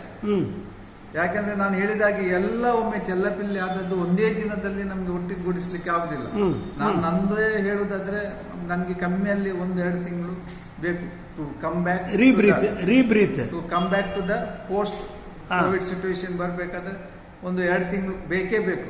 So ನಾನು ಗಡಿಬಿಡಿ ಮಾಡಿ 1-2 ದಿನದಲ್ಲಿ ಮಾಡ್ತೀರಂತೆ ಅದು ಏನು ಡ್ರಾಮಾದ ಕರ್ಟನ್ ಹಾಕಿ ಓಪನ್ ಮಾಡಿದಾಗೆ ಅಲ್ಲ. We have to reorganize, remobilize ourselves and ascertain or assess our strengths and weaknesses. ನಾವು ಬರಬೇಕು. ಯಾಕಂದ್ರೆ ಇದರಲ್ಲಿ ಫೈನಾನ್ಸ್ ಕೂಡ ಇನ್ವಾಲ್ವ್ ಆಗಿದೆ. ಈಗ ಈ ಕೆಲಸ ನಿಂತ ಕೂಡಲೇ, ಲಾಕ್ಡೌನ್ ನಿಂತ ಕೂಡಲೇ ನಮ್ಮ ಓಲ್ಡ್ ಬಿಲ್ಸ್ ನಾವು ಕೊಟ್ಟಿದ್ದು ಇತ್ತು. ಯಾರಿಗೆ, ನಮ್ಮ ಡೆವಲಪರ್ಸ್ಗೆ ಇರ್ಲಿ, ನಮ್ಮ ಓನರ್ಸ್ ಇರ್ಲಿ, ಕನ್ಸ್ಟ್ರಕ್ಷನ್ ಮಾಡಿ ಕೊಟ್ಟದಿತ್ತು. ಅವರು ಕೂಡ ಅಲ್ಲಿ ಲಾಕ್ಡೌನ್ ಮಾಡಿದ್ರು. ಹೌದು, ನಿಮ್ಗೆ ಪೇಮೆಂಟ್ ಬಿಫೋರ್ ಕೊರೋನಾ ಪ್ರಾಬ್ಲಮ್ ನಾವು ಕೊಟ್ಟಿದ್ದೇವೆ. ಆದ್ರೆ ಇವತ್ತಿನವರೆಗೆ ಆ ಪೇಮೆಂಟ್ಸ್ಗಳು ನಿಮ್ಗೆ ಬರಲಿಲ್ಲ. ಅಂದ್ರೆ ಬರ್ಲಿಕ್ಕೆ ಅವರದ್ದು ಸಮಸ್ಯೆನೆ, ಅವ್ರದ್ದು ಏನು ಸಮಸ್ಯೆ ಇರ್ಬೋದು. ಹೌದು, ಆದ್ರೆ ನಮ್ಮ ಇಂಡಸ್ಟ್ರಿ ಹೇಗೆ ನಡೀತದೆ ಅಂದ್ರೆ ನೋಡ್ಲಿಕ್ಕೆ ಎಲ್ರಿಗೂ ಲುಕ್ರೇಟಿವ್ ಇವರನ್ನು ನೋಡುವಾಗ ಬಹಳಷ್ಟು ದುಡ್ಡು ಇದೆ ಅವರ ಹತ್ರ ಅಂತ ಕಾಣ್ತದೆ. ಆದ್ರೆ ನಾನು ಕಾಂಟ್ರಾಕ್ಟರ್ಸ್ ಬಗ್ಗೆ ಪ್ರತ್ಯೇಕವಾಗಿ ಹೇಳುವುದಾದ್ರೆ, ಪರ್ಟಿಕ್ಯುಲರ್ಲಿ ಹೇಳುವುದಾದ್ರೆ, they survive on a week to week basis. ಶನಿವಾರ ಸಂಬಳ ಕೊಡ್ಬೇಕಾದ್ರೆ, ಮೆಟೀರಿಯಲ್ನವ್ರಿಗೆ ಹಣ ಕೊಡ್ಬೇಕಾದ್ರೆ, ಅವ್ರಿಗೆ ಅವರ ಯಾರು ಕೆಲಸ ಮಾಡಿಸ್ತಾರೆ ಅಲ್ಲಿಂದ ಹಣ ಬರಬೇಕು. ಸೊ ಸೋಮವಾರನೇ ಅವರು ಹಣದ ಹಿಂದೆ ಬೀಳ್ತಾರೆ ಶನಿವಾರ ಪೇಮೆಂಟ್ ಕರೆಕ್ಟ್ ಆಗಿ ಮಾಡ್ಲಿಕ್ಕೆ. ಅಂಥದ್ರಲ್ಲಿ ಈಗ 2 ತಿಂಗಳು ನಿಂತೋಯ್ತು. 2 ತಿಂಗಳು ನಿಂತೋದಾಗ ನಮ್ಮ ಖರ್ಚೇನು ಪೂರ್ತಿ ನಿಂತು ಹೋಗ್ಲಿಲ್ಲ. ಹೌದು, ಯಾಕೆಂದ್ರೆ ನಮ್ಮ ಲೇಬರರ್ಸ್ ಅಲ್ಲಿ ಸೈಟ್ ನಲ್ಲಿ ಇದ್ರು, ಅವ್ರಿಗೆ ಊಟ ತಿಂಡಿ, ಅವರ ಉಪಚಾರ, ಅವ್ರಿಗೇನು ಮದ್ದು, ಅವರ ಕಷ್ಟಗಳಲ್ಲಿ ನೀವು ಸಹ ಒಟ್ಟಿಗೆ ನಿಲ್ಬೇಕಾಗ್ತದೆ. ಅವ್ರಿಗೆ ನಾವು ಕೊಡ್ತಾ ಇದ್ದೇವೆ. ಹೌದು, ಕೆಲವು ಕಡೆಯಲ್ಲಿ ಮಾಧ್ಯಮಗಳೇ ತುಂಬಾ ಅಪಪ್ರಚಾರ ಮಾಡಿದ್ದಾರೆ, ಕಾಂಟ್ರಾಕ್ಟರ್ನವರು, ಬಿಲ್ಡರ್ನವರು ಕೆಲಸದವರನ್ನು ದಾರಿಯಲ್ಲಿ ಬಿಟ್ಟಿದ್ದಾರೆ ಅಂತ. ಮಾಧ್ಯಮ ಅಂದ್ರೆ ರೆಗ್ಯುಲರ್ ಈ ಪತ್ರಿಕೆಗಳಲ್ಲೆಲ್ಲ ಅಂತದ್ದು ಬರಲಿಲ್ಲ, ಸೋಷಿಯಲ್ ಮೀಡಿಯಾದಲ್ಲಿ ಅವರು ಮಾಧ್ಯಮದವರು ಅಲ್ಲ ಬಿಡಿ. ಓಕೆ, ಅದು ನೀವು ಮಾಧ್ಯಮದವರು, ನಿಮ್ಗೆ ಗೊತ್ತು ಸರ್. ಅಲ್ಲ, ಸೋಷಿಯಲ್ ಮೀಡಿಯಾದವರು ಮಾಧ್ಯಮದವರು ಅಲ್ಲ. Okay, thanks. ಅದು ನೀವು ನನಗೆ ಏನ್ ಹೇಳಿದ್ರಿ ಅದ್ರ ಬಗ್ಗೆ. It's always I propose. ಯಾಕಂದ್ರೆ ರೆಗ್ಯುಲರ್ ಡೈಲಿ ಮೀಡಿಯಾದಲ್ಲಿ ಇರುವವರು ಹಾಗೆಲ್ಲ ಬರೆಯುವುದಿಲ್ಲ. ಸೊ ಅದೊಂದು ಪ್ರಾಬ್ಲಮ್ ಇದೆ. ಆ ಖರ್ಚು ನಡೀತಾನೆ ಇತ್ತು. ಮತ್ತೆ ಅವ್ರ ಕೆಲಸದವ್ರು ಅಂತ ಹೇಳಿದ್ರೆ it is not one individual. ನಮ್ಮೊಟ್ಟಿಗೆ ಒಬ್ಬ ಕೆಲಸಕ್ಕೆ ಇರ್ಬೋದು, ಯಾವ ಊರ್ನವ ಇರ್ಬೋದು, ಆದ್ರೆ ಅವನ ಹಿಂದೆ ಒಂದು ಫ್ಯಾಮಿಲಿ ಇದೆ. On N average 5 to 6 people depend on it. ಹೌದು, ಡಿಪೆಂಡ್. ನಾವು ಇಲ್ಲಿ ಅವ್ರಿಗೇನು ಕಿಟ್ ಕೊಟ್ಟು ಒಬ್ಬನೇ ನಿಂದು ಊಟದ ಮುಗೀತಂತ ಹೇಳಿದ್ರೆ ಆಗುದಿಲ್ಲ. ಅವ ಕೂಡಲೇ ನಂಗೆ ಹೇಳ್ತೇನೆ, ಊರಲ್ಲಿ ಖರ್ಚಿಗೆ ಏನಿಲ್ಲ, ಅವ್ರಿಗೇನಾದ್ರೂ ಸ್ವಲ್ಪ ಕಳಿಸ್ಬೇಕು, ನೀವು ಕೆಲಸ ಇಲ್ಲ ಅಂತ ಹೇಳಲಿಕ್ಕೆ ಆಗುದಿಲ್ಲ, ಅದು ಕೂಡ ನಾವು ನೋಡ್ಬೇಕು, ಅವ್ರ ಊರಿನವ್ರಿಗೆ ಕಳಿಸುವಂತೆ ನೋಡ್ಬೇಕು. ಸೊ ಇದೆಲ್ಲ ಬರ್ಡನ್ಸ್ ಇದ್ದೇ ಇದೆ. ಸೊ ನಾವು ಈಗ ಲಾಕ್ಡೌನ್ ರಿಲ್ಯಾಕ್ಸ್ ಆಗಿದೆ, ನಮ್ಮ ಏನ್ ಹೇಳ್ತೇವೆ ಬಿಸ್ನೆಸ್ ಅನ್ನು ಪುನಃ ರೀಸ್ಟಾರ್ಟ್ ಮಾಡಲಿಕ್ಕೆ, ಕಂಪ್ಯೂಟರ್ ಲ್ಯಾಂಗ್ವೇಜ್ ಅಲ್ಲಿ ಹೇಳೋದಾದ್ರೆ ರೀಬೂಸ್ಟ್ ಮಾಡಲಿಕ್ಕೆ ನಮ್ಗೆ ಒಂದು ಅವಕಾಶ ದೇವರೇ ಕೊಟ್ಟಿದ್ದಾರೆ. ನಮ್ಮ ಸ್ಟ್ರೆಂಗ್ಸ್ ಮತ್ತೆ ವೀಕ್ನೆಸಸ್ ಅನ್ನು ನಾವು ಅಸೆಸ್ ಮಾಡ್ಲಿಕ್ಕೆ ರೀಬೂಟ್ ಆಗ್ತದೆ ಈಗ. ಹೌದು, ನನ್ ಕಾಣ್ತದೆ everything will be for good. ಇನ್ನು ಮುಂದೆ ಎಲ್ರಿಗೂ ಒಂದೆರಡು ತಿಂಗಳು ಸಮಯ ಸಿಕ್ಕಿದೆ. ಅವರವರ ವಿಷಯದಲ್ಲಿ ಅವರಿಗೆ ಒಂದು ಪುನರ್ ವಿಮರ್ಶೆ ಮಾಡ್ಲಿಕ್ಕೆ ಅಂತ ಹೇಳ್ಬೋದು, ಅಸೆಸ್ ಮಾಡ್ಲಿಕ್ಕೆ ಅಂತ ಹೇಳ್ಬೋದು. So what packages you want from the government? ಇದು ನಿಮ್ಮ ನಡುವೆ, ಇಂಡಸ್ಟ್ರಿ ನಡುವೆ ನೀವು ಅಡ್ಜಸ್ಟ್ಮೆಂಟ್ ಮಾಡೋದೆಲ್ಲ ಮಾತಾಡಿದ್ರಿ. ಸರ್ಕಾರ ನಿಮ್ಗೆ ಏನು ಮಾಡಬೇಕು? ಸರ್ಕಾರದಿಂದ ನಾನು ಅದು ಹೇಳಿದಾಗೆ ಎಲ್ಲ ಬಿಲ್ಡರ್ಸ್ಗೆ, ಕಾಂಟ್ರಾಕ್ಟರ್ಸ್ ಬ್ಯಾಂಕ್ ಲೋನ್ ಇದ್ದೇ ಇದೆ. ಅವರು ಅದನ್ನು ಡಿಫರ್ ಮಾಡುವ ಬದಲಿಗೆ, ಡಿಫರ್ ಅಂದ್ರೆ ಹೌದು ಎನ್ ಪಿ ಎ ಮಾಡುವ ಬದಲಿಗೆ ಅಲ್ಲ, NP ಅಲ್ಲ, ಅವರೀಗ ಪೋಸ್ಟ್ಪೋನ್ ಮಾಡಿದ್ದಾರೆ. ಈಗ ನಮ್ಮ ಈ ತಿಂಗಳಿದು ನಮ್ಗೆ ಕಂತು ಆಗ್ಲಿಲ್ಲ, 3 ತಿಂಗಳು ನಿಮ್ಗೆ ಟೈಮ್ ಕೊಟ್ಟಿದೆ ಅಂತ. ಕಂತು ನಾವು ಕಟ್ಲಿಕ್ಕೆ ರೆಡಿ ಇದ್ದೇವೆ. ಕಂತು ಯಾವಾಗ ಹೇಳಿದ್ರು ಕಟ್ಲಿಕ್ಕೆ ರೆಡಿ ಇದ್ದೇವೆ. 3 ತಿಂಗಳ ಮೇಲೆ ಅಂದ್ರೆ ಕಟ್ಲೇಬೇಕು. ಪ್ರಿನ್ಸಿಪಲ್ ಅಮೌಂಟ್ ಏನು ನಾವು ಕಟ್ಲೇಬೇಕು. ಆದ್ರೆ ಇಂಟ್ರೆಸ್ಟ್ ನಾವು ಈಗ ಈ 2 ತಿಂಗಳು ಏನು ಕೆಲಸ ಮಾಡಲಿಲ್ಲ, ನಮ್ಗೆ ಇನ್ಕಮ್ ಇರಲಿಲ್ಲ, ಆದ್ರೂ ಕೂಡ ನಾವು ಕೆಲಸದವರ ನಮ್ಮ ವರ್ಕರ್ಸ್ ನಾವು ವೆಲ್ಫೇರ್ ನೋಡಿದ್ದೇವೆ. ಊರಿನಲ್ಲಿ ನಾವು ಏನು ಬೇರೆಯವರಿಗೆ ಹೆಲ್ಪ್ ಮಾಡೋದು ಮಾಡಿದ್ದೇವೆ. ಸರ್ಕಾರ ನಮ್ಮ ಈ ಇಂಟ್ರೆಸ್ಟ್ ಅನ್ನು ಅವರು ವೇವ್ ಮಾಡಬೇಕು, ವೇ ಆಫ್ ಮಾಡಬೇಕು. ಆವಾಗ ಒಂದು ಖಂಡಿತವಾಗಿ ಸರ್ಕಾರದಿಂದ ನಮ್ಗೆ ಸಹಕಾರ ಸಿಕ್ಕಿದಾಗ, ಸಹಕಾರ ಮಾಡಿದಾಗೆ ಆಗ್ತದೆ. ಇನ್ನೊಂದು ಈ ರೀಸ್ಟಾರ್ಟ್ ಮಾಡುವಾಗ ನಮ್ಗೆ ಸ್ವಲ್ಪ ಕಮ್ಮಿ ಇಂಟ್ರೆಸ್ಟ್ ನಲ್ಲಿ ಆರ್ ಇಂಟ್ರೆಸ್ಟ್ ಫ್ರೀ ಲೋನ್, ನಮ್ಮ ಹಿಂದಿನ ಪಾಸ್ಟ್ ಪರ್ಫಾರ್ಮೆನ್ಸ್ ನೋಡಿ ನಾವು ಎಷ್ಟು ಈ ಸ್ಟಾರ್ಟ್ಅಪ್ ಗಳಿಗೆ ಕೊಡ್ತಾ ಇದ್ರಲ್ಲ ಹಾಗೆ ಕೊಟ್ಟೆ. ಹೌದು, ಈಗ ರೀಸ್ಟಾರ್ಟ್ಅಪ್ ನಾವು ಮಾಡುದು. ಸೊ ಒಂದೇ ಇಂಟ್ರೆಸ್ಟ್ ಫ್ರೀ ಲೋನ್ ಯಾ ಲೋನ್ ಎಟ್ ವೆರಿ ನಾಮಿನಲ್ ಇಂಟ್ರೆಸ್ಟ್ ಕೊಟ್ರೆ ಒಮ್ಮೆಗೆ. ಯಾಕಂದ್ರೆ ನಾನು ಹೇಳಿದಾಗೆ 2 ತಿಂಗಳಿಂದ ನಮ್ಗೆ ಏನು 1 ಪೈಸೆ ನಮ್ಮ ಕಸ್ಟಮರ್ಸ್ ನಮ್ಗೆ ಪೇ ಮಾಡಲಿಲ್ಲ. ಇನ್ನು ಅವರನ್ನು ಫಾಲೋ ಅಪ್ ಮಾಡಿ ವಸೂಲ್ ಮಾಡುವಾಗ that is of your good relation, it will come. ಆದ್ರೆ ಅವರಿಗೂ ಸಮಸ್ಯೆ ಇದ್ದಿತ್ತು, ದಟ್ ಈಸ್ ಓಕೆ. ಅದು ಬರುವಾಗ ಲೇಟ್ ಆಗ್ತದೆ. ಸೊ ಇಮಿಡಿಯೇಟ್ಲಿ ನಮ್ಗೆ ಒಂದು ಏನಾದ್ರೂ ಫಂಡ್ಸ್ ಗವರ್ಮೆಂಟ್ ಕೊಡಬೇಕು. ಕೊಟ್ರೆ at very low interest, nominal interest rate or free. ಅಂದ್ರೆ ಹೇಗೆ ನೀವೆಲ್ಲ ಕಾಂಟ್ರಾಕ್ಟರ್ಸ್ಗಳು ಎಲ್ಲಿ ರಿಜಿಸ್ಟರ್ ಆಗಿದ್ದೀರಿ? How a government can recognise you as a contractor? ಇಲ್ಲಿ there is a association, contractor civil contractor association ಇದೆ, ಬಿಲ್ಡರ್ಸ್ ನವರಿಗೆ ಬಿಲ್ಡರ್ಸ್ ಅಸೋಸಿಯೇಷನ್ ಅಂತ ಇದೆ, ಕ್ರೆಡೈ ಇದೆ, ಕ್ರೆಡೈ ಸಂಸ್ಥೆ ಇದೆ. ಇಟ್ಸ್ ವೆರಿ ಅಂದ್ರೆ ಅವರ ಥ್ರೂ ನಿಮ್ಮನ್ನು ಐಡೆಂಟಿಫೈ ಮಾಡಿ, ಅವರ ಥ್ರೂ ಅಂತಲೇ ಅಲ್ಲ, ಅಪ್ಲೈ ಮಾಡ್ಲಿ ಆಸ್ ಎ ಇಂಡಿವಿಜುವಲ್. ಈಗ ಆನ್ಲೈನ್ ಎಲ್ಲ ಕೆಲಸ ಆನ್ಲೈನ್ ಆಗ್ತಾ ಇದೆ. ಅಂದ್ರೆ ನಿಮ್ಮ ಅಕೌಂಟ್ಸ್ ಎಲ್ಲ ಸರ್ಕಾರ ಹತ್ರ ಆಲ್ರೆಡಿ ಇದೆ. You are all taxpayers. And ನಾನು ಕೇಳ್ತಿರೋದು ಯಾರಿಗೆ, those who are prompt businessmen, income tax ಸಾರಿಗೆ ಕಟ್ತಾ ಇದ್ದಾರೆ, GST ಸರಿಯಾಗಿ ಕಟ್ತಾ ಇದ್ದಾರೆ, ಬೇರೆ ಏನು ಗವರ್ಮೆಂಟ್ ಲಯಬಿಲಿಟಿ ಇದೆ ಅವ್ರು ಕೊಡ್ತಾ ಇದ್ದಾರೆ. ಅವ್ರದ್ದು ರೆಕಾರ್ಡ್ಸ್ ನೀವು ಒಂದು ಜಸ್ಟ್ ಪಾನ್ ಕಾರ್ಡ್ ನಂಬರ್ ಯಾ GST ನಂಬರ್ ಹಾಕಿದ್ರೆ ಫುಲ್ ಹಿಸ್ಟ್ರಿ. ಅದೇ ಆ ಅಸೆಸ್ಮೆಂಟ್ ಮೇಲೆ, ಇನ್ಕಮ್ ಅಸೆಸ್ಮೆಂಟ್ ಮೇಲೆ ಮೊದಲು ಹೇಳಿದಲ್ಲ, depending on hour past performance. ಈಗ ಗವರ್ಮೆಂಟ್ ಕೊಡ್ತದಂತ ಸುಮ್ನೆ ಯಾರೋ ಬಂದು ಟಾಮ್ ಡಿಕ್ ಅಂಡ್ ಹ್ಯಾರಿ ಬೇಡ. By looking at hour past performance, ನಮ್ದು ಹಿಂದೆ ಎಷ್ಟು ನಾವು GST ಕಟ್ಟಿದ್ದೇವೆ, ಎಷ್ಟು ಇನ್ಕಮ್ ಟ್ಯಾಕ್ಸ್ ಕಟ್ಟಿದ್ದೇವೆ, ಅದು ನೋಡಿದ್ರೆ ಸಾಧಾರಣ ಅಂದಾಜು ಸಿಗ್ತದೆ ಇವರು ಎಷ್ಟು ಟರ್ನ್ ಓವರ್ ಮಾಡಿದ್ದಾರೆ ಅಂತ. Depending on that performance restart up money ಕೊಡಿ ಅಂತ ಹೇಳುದು. ರೀಸ್ಟಾರ್ಟ್ ಅಪ್ ಮನಿ ಕರೆಕ್ಟ್ ಅಲ್ಲ, ಸ್ಟಾರ್ಟ್ ಅಪ್ ಮನಿ ಅಲ್ಲ, restart up money, restart up ಕೊಡಿ, ರೀಆರ್ಗನೈಸ್ ಅವರ್ ಬಿಸ್ನೆಸ್. ಒಂದು ಆ ಇದರ ಬಗ್ಗೆ, ಯಾವುದರ ಬಗ್ಗೆ ನಿಮಗೆ ಕೊಡುವ ಆ ಇಂಟ್ರೆಸ್ಟ್ ಅನ್ನು 3 ತಿಂಗಳದ್ದು ವೇವ್ ಅಪ್ ಮಾಡಿದ್ರೆ ಒಳ್ಳೇದು. ಮತ್ತದು ರೀಸ್ಟಾರ್ಟ್ ಅಪ್ ಮನಿ 2 ಹೇಳಿದ್ರಿ, ಬೇರೆ ಯಾವ್ದು ಹೇಳಿ? ಮುಖ್ಯವಾಗಿ ಫೈನಾನ್ಷಿಯಲ್ ಹರ್ಡಲ್ಸ್ ನಮಗೆ ಜಾಸ್ತಿ ಇದೆ. ಮತ್ತೆ ತುಂಬಾ ಡಾಕ್ಯುಮೆಂಟೇಶನ್ ವರ್ಕ್ ಪೆಂಡಿಂಗ್ ಇದೆ. ಮಳೆಗಾಲ ಬರ್ತಾ ಉಂಟು. ಈಗ ಆಲ್ರೆಡಿ ನಾವು ಮೇ ತಿಂಗಳಿದ್ದೆ, ಮೇ ಫಸ್ಟ್ ವೀಕ್ ಅಲ್ಲಿ ಇದ್ದೇವೆ. ಎನಿ ಟೈಮ್ ಇನ್ನೊಂದು ವಾರ 2 ವಾರದಲ್ಲಿ ಮಳೆ ಬರೋ ಚಾನ್ಸ್ ಉಂಟು. ನಮ್ಮ ಲೈಸೆನ್ಸಸ್ ಎಲ್ಲ ಹೆಲ್ಡ್ ಅಪ್ ಆಗಿದೆ ಗವರ್ಮೆಂಟ್ ಆಫೀಸಸ್ ನಲ್ಲಿ. ನಾವು ಅದಕ್ಕೆ ಕಾದ್ರೆ ಇನ್ನು ಮಳೆ ಬರ್ತದೆ. ಮತ್ತೆ ಮಳೆಗಾಲದಲ್ಲಿ ನಿಮ್ಗೆ ಗೊತ್ತಿದೆ, ಮಂಗಳೂರಿನಲ್ಲಿ ಕೆಲಸ ಮಾಡ್ಲಿಕ್ಕೆ ಸಾಧ್ಯನೇ ಇಲ್ಲ. ತುಂಬಾ ಕಡೆಯಲ್ಲಿ ರಿಟೈನಿಂಗ್ ವಾಲ್ಸ್ ಎಲ್ಲ ಅಗತ್ಯ ಇದೆ. ಸೊ ನಮ್ಗೆ ಜಸ್ಟ್ ಏನಂದ್ರೆ ಸ್ಟಾರ್ಟ್ ಮಾಡಿ, ಕೆಲಸ ಸ್ಟಾರ್ಟ್ ಮಾಡಿ. ಒನ್ ವಿಂಡೋ ಕ್ಲಿಯರೆನ್ಸ್ ಅಂತ ಹೇಳುವುದಕ್ಕಿಂತ ನೀವು ಅಪ್ಲೈ ಮಾಡಿ ಅಂಡ್ ಗೋ ಹೆಡ್. ಅದರಲ್ಲಿ ಏನಾದ್ರೂ ಮತ್ತೆ ಏನಾದ್ರೂ ವಯಲೇಷನ್ಸ್ ಇದ್ರೆ maybe you can rectify or penalty take identity bond from us. ನೀವು ಹೇಳ್ಬೋದು. ಮತ್ತೇನಾದ್ರೆ ತಪ್ಪು ಸಿಕ್ಕಿದ್ರೆ, ತಪ್ಪು ಮಾಹಿತಿ ಕೊಟ್ರೆ you are liable to be penalise ಅಂತ ಹೇಳಿ. But let they give straight away ಕೆಲಸ ಸ್ಟಾರ್ಟ್ ಮಾಡ್ಲಿಕ್ಕೆ ಒಂದು ಅವಕಾಶ ಕೊಡ್ಲಿ. ಯಾಕೆಂದ್ರೆ ಮಳೆ ಬಂತಂದ ಹೇಳಿದ್ರೆ ಮತ್ತೆ ಮಂಗಳೂರಿನಲ್ಲಿ ನಮ್ಗೆ 4-5 ತಿಂಗಳು ಮತ್ತೆ ಈ ಬಿಲೋ ದ ಗ್ರೌಂಡ್ ಲೆವೆಲ್ ಕೆಲಸ ಮಾಡ್ಲಿಕ್ಕೆ ಸಾಧ್ಯನೇ ಇಲ್ಲ. ಪುನಃ ಕೆಲಸ ಸಫರ್ ಆಗ್ತಾ ಇದೆ. ಸೊ ಅದೊಂದು ಸರ್ಕಾರ ಅವಕಾಶ ನಮಗೆ ಮಾಡಿಕೊಡ್ಬೋದು. ಮತ್ತೆ ನಿಮ್ಮ ಔಟ್ ಸ್ಟೇಷನ್ ಲೇಬರ್ಗಳಿಗೆ ನೀವು ಕೊಟ್ಟ ಈ ಹಣ ಕಂಪೆನ್ಸೇಷನ್ಗಳು ಎಲ್ಲ ನೀವು ರಿಜಿಸ್ಟರ್ ಮಾಡಿ ತೋರಿಸಿದ್ರೆ ಏನಾದರೂ ಅದರದ್ದು ರಿಯಂಬರ್ಸ್ ಮಾಡಬೇಕು ಅಂತದೆಲ್ಲ ಯಾವುದಾದ್ರು ಡಿಮಾಂಡ್ ಉಂಟಾ? ಗವರ್ಮೆಂಟ್ ಏನು ಸ್ಕೀಮ್ಸ್ ಅನೌನ್ಸ್ ಮಾಡಿದ್ದಾರೆ. ಅಲ್ಲ, ನಿಮ್ಮವರಿಗೆ ಅದು ಬಂದಿದ್ದ ಅಂತ ಅನ್ಆರ್ಗನೈಸ್ಡ್ ಅವರಿಗೆ ಅವ್ರಿಗೆ ಬೇಕಾದಷ್ಟು ಕೊಟ್ಟಿದ್ದಾರೆ. ಅವರ ಊರಲ್ಲಿ ಆಧಾರ್ ಕಾರ್ಡ್ ಇದ್ರು ಇಲ್ಲಿ ಕೊಡುವ ಅಂತ ಎಲ್ಲ ನಮ್ಮ ಕೆಲಸದವ್ರಿಗೆ ಯಾರಿಗೂ ಬಂದ ಮಾಹಿತಿ ನನಗಿಲ್ಲ. ಅಂತದ್ದು ನೀವು ಪರ್ಸನಲ್ ಕೊಟ್ಟದ್ದು ಬೇರೆ ನೀವು ಮಾತ್ರ ಅಲ್ಲ, ಬೇರೆ ಕಾಂಟ್ರಾಕ್ಟರ್ ಕೊಟ್ಟಿರಬಹುದು. What is your suggestion on that? Individual ಆಗಿ ಕೊಟ್ಟದ ಅಲ್ಲ?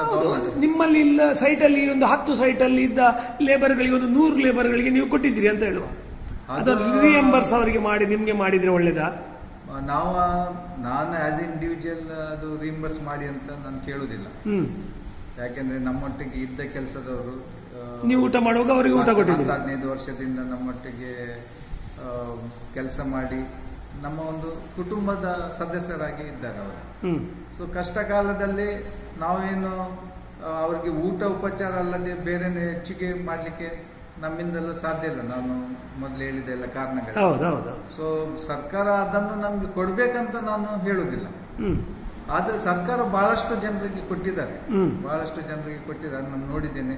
ಅವರಿಗೆಲ್ಲ ಕ್ಯಾಂಪ್ಸ್ ಅಲ್ಲಿ ಇಟ್ಟಿದ್ದಾರೆ. ಅವರಿಗೆ 3 ದಿನದ ಹೊತ್ತಿನ ಊಟ ಕೊಟ್ಟಿದ್ದಾರೆ. ಈಗ ಊರಿಗೆ ಹೋಗ್ಲಿಕ್ಕೆ ಫ್ರೀ ಟ್ರಾನ್ಸ್ಪೋರ್ಟೇಷನ್ ಕೊಡ್ತಾರೆ. ಸರ್ಕಾರವನ್ನು ಬಹಳಷ್ಟು ಮಾಡಿದೆ. ನಾವು ನಮ್ಮ ಕರ್ತವ್ಯವನ್ನು ನಾವು ಮಾಡಿದ್ದೇವೆ. ಸೊ ನಾನು ಅದನ್ನು ಕೊಡ್ಬೇಕಂತ ನಾನು ಕೇಳುವುದಿಲ್ಲ.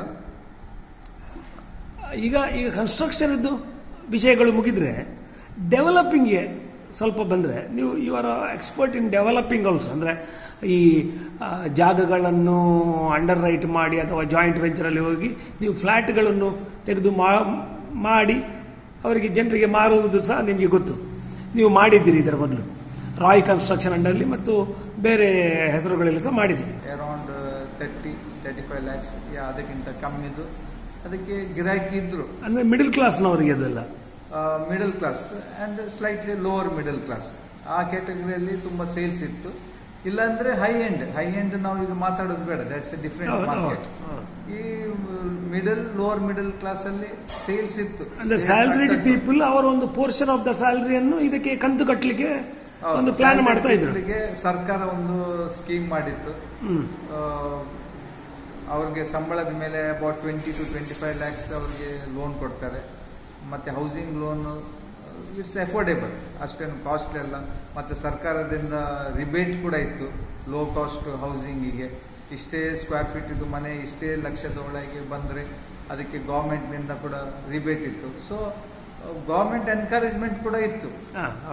ಆದ್ರೆ ಈಗ ಏನಾಗಿದೆ ಅಂದ್ರೆ ನಮ್ಮ ಮಂಗಳೂರಿನಲ್ಲಿ apart from only salaried people who are employed in Mangalore or around Mangalore, Gulf based customers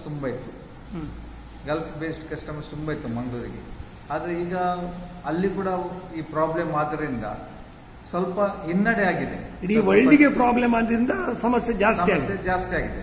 ಮತ್ತೆ ಮ್ಯಾಂಗ್ಳೂರ್ನಲ್ಲಿ ಸ್ವಲ್ಪ construction already constructed apartments develop ಮಾಡಿದ ಸೈಟ್ಸ್ಗಳು ಬಹಳಷ್ಟು ಇವೆ. ಸೊ ಅದರಿಂದ ಸ್ವಲ್ಪ ತೊಂದರೆ ಆಗಿದೆ. ಸೊ ಗೌರ್ಮೆಂಟ್ ಏನ್ ಮಾಡ್ಬೋದಂದ್ರೆ ಅದರೊಟ್ಟಿಗೆ ನಮ್ಮ ಪ್ರೊಮೋಟರ್ಸ್ ಕೂಡ ಐ ಥಿಂಕ್ ಲೋ ಕಾಸ್ಟ್ ಹೌಸಿಂಗಿಗೆ ನಾವು ಹೋಗ್ಬೇಕಾಗ್ತದೆ.